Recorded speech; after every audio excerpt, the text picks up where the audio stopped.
One, hey team, I've been using pine pollen tinctures for over a year. I'm currently cycling 6 days on and 2 days off. Do you recommend this cycle?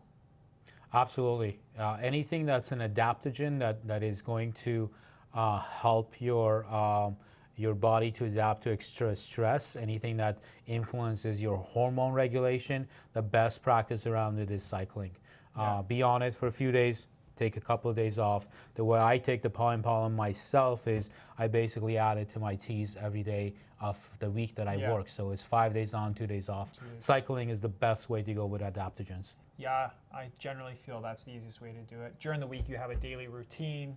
You can kind of just have it in there, and then the weekends you take off. Yeah, keep surprising your hormone cycles. You don't want them to get used to thinking that this is like, oh well, I get this boost every day. So cycling is a great way to go about. And then another question just on top of that would be like, okay, over a long period of time, like, can you take this indefinitely over a long period of time if you're cycling it 5 days on, 2 days off? Yeah, that's obviously why you're cycling it, so that you would be able to take it over a long period of time.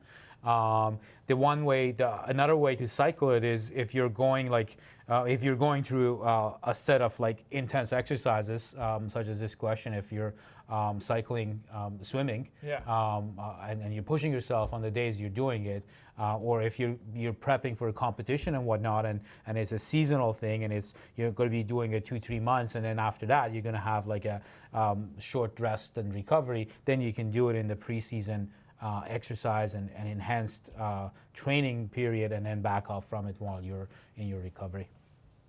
All right. My husband and I both take the pine pollen powder and tincture. It has been 3 months on both, and the powder and the tincture, and we were wondering if the tincture should be used long term beyond 5-6 months. The powder has been extremely beneficial, and we would like to continue using it on daily, but we are wondering if our body has adapted to the tincture to the point of diminishing returns. Any help would be greatly appreciated. Yeah, this is a clear kind of question going back to the pulsing idea. The more impactful a substance is on your hormone regulation, the more likely that you will benefit from pulsing it. So with the tinctures having that quick absorption impact in the body, it's better to pulse it. So if you've been taking it long term, taking sabbaticals from it is a great idea. Obviously with the pollen you can do that. It's food, it's not going to impact with that. Even with food, my 2 cents with food is that you're better off having a rotation as far as food goes and nutrition goes. You don't want to do broccoli every day. You want to take breaks from it, as good as it might be.